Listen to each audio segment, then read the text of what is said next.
Next video, I'm going to walk you through how I do my best to deal with the demands of school closures and be sure that I document all of the things. And I do include a little bit about data collection as well in here. So if you're curious how in the world you're supposed to collect data during school closures, this video is for you. Now, if you're tuning into this video after COVID-19 and after the school closures, please know that this still applies to you. You can always work on improving parent communication. And so please just take some of these strategies and apply them into what you're doing now. And I hope that you find them helpful. So the first thing that I did when told to make a good faith effort to get in contact with my families actually wasn't to do a parent survey. The first thing that I did was set up a Seesaw classroom. And now I did have some success with that. About 20 to 30% of my families did sign up on the first invite. But it did take a lot for me to reach out and call and email and try and get my families to connect on that platform. The families that I have gotten to connect on that platform, I use that for family announcements to be able to send out a group message with some ease and then just follow up with everyone else who's not on Seesaw after. So when I realized that not everyone was on there, I decided to create a parent survey, and that's what you're seeing here. I want to know specifically what their preferred method of contact is. Some people can only do by phone. Some people preferred the Seesaw group messages. But I wanted to at least know, because this is how I document my best faith efforts. By getting the responses from families, I'm able to see what their means of communication is and then what day and time they're able to connect with me. Another thing that's important is this question here. Do you have access to a computer and internet connection? It's important that we're supporting our kids through this time with the appropriate means of access. So if my kiddos can't access via the computer and internet, am I sending family text PDFs, which you can do through your Notes app, or are you sending things by mail? Okay, and I have a spot for them to be able to give me their address so I can send it by mail. And then another question that's really important is somebody available during the day to assist your child with home learning activities? I want to know if the child is expected to do this independently or if they're going to have some support.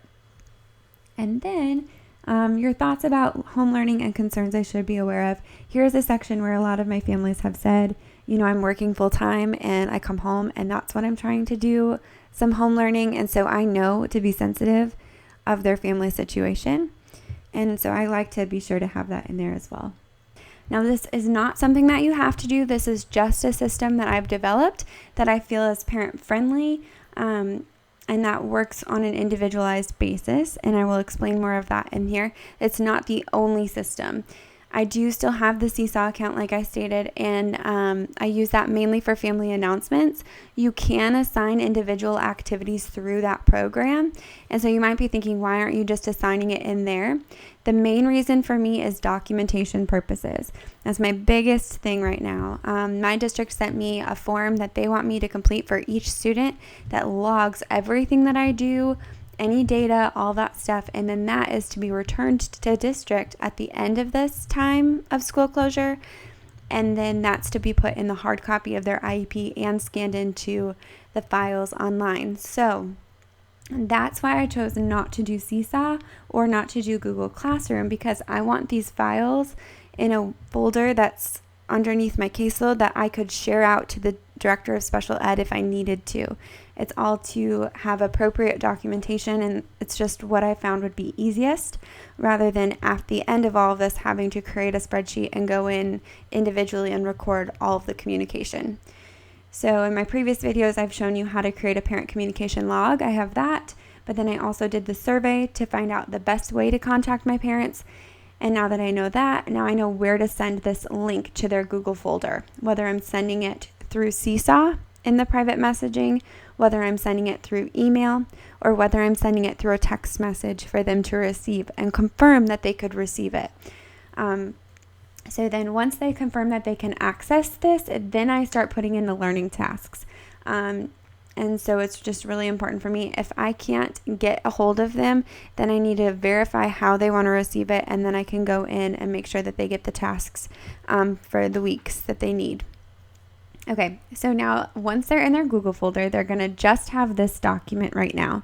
It's the first document, and really it's the main one that we're working off of, unless they choose to upload video responses, which they can put in that shared folder.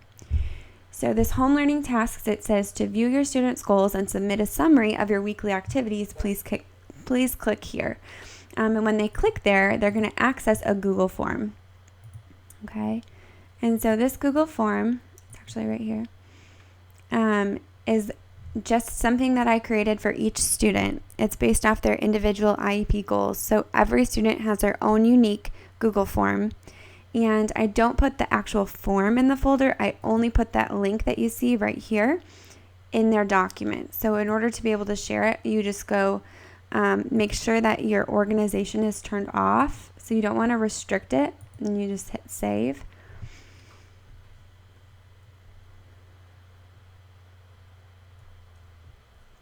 And then you would click send. And now you're going to want to go over to link, copy that link, and then you're going to come over here and you would paste that link here. Make sure that when you're doing that you're taking the appropriate Google form.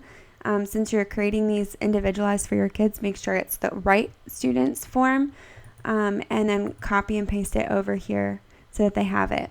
Ideally, they want parent communication 2 times a week for speech based on the frequency that you saw them. And so that's why I put in there, activities are intended to be practiced 2 times a week, ideally.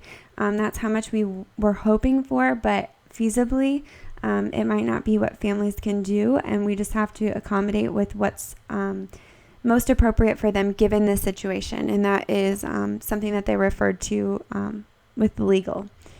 So that is an example of how I'm setting it up so that parents can report their practice. So when they go in here, they can fill out, with the case sound, what they did, what activity they did, how it went, and then any questions that they have. And when they submit their response, I can go into the responses and create a spreadsheet. And that student, every data entry that goes through, it forms a spreadsheet that builds on itself and that I can export and get to district at the end of COVID-19. So then this part is where I will record what they're actually assigned to do. So for example, this is just a sample student. It has the dates, and then it has a link to an activity that they can do. This is from A Perfect Blend Teaching. And then instructions are right next to it. So please complete the attached set of task cards, break practice into 3 times a day mini sessions, and guide your child to use the back of his or her tongue and turn their voice on. So just little cueing instructions, but nothing too detailed. Then after they send me their summary of their weekly activity, then I respond by saying, thanks for sending me a video of him practicing his sound. They may or may not send a video. It's just an example prompt. He's really coming along with saying his sound in isolation. When he starts to put it in words, that's when he's requiring a little more support. Don't be afraid to say the same word a couple times. So it's just a little example of feedback that you can give back. As you can see, it's just kind of instructing them what they can do to provide some support and ways that they can practice it at home that builds into their routine. For example, a fun ongoing assignment would be to think of words that start with that sound and for him to tell you throughout the day. Every time he tells you you think of a word, practice it 5 to 10 times. So building things into their routines, making it more of something that's of ease and systematic rather than like 700 worksheets, right? So we're just trying to simplify how we're communicating to our families. So I hope that this makes sense. Again, every student gets a Google folder. How they receive it depends on their best means of communication. And I'm basically using Google Forms to save my life with parent communication and to document data during school closures. Okay, any questions, you can comment on this video or comment on the blog post.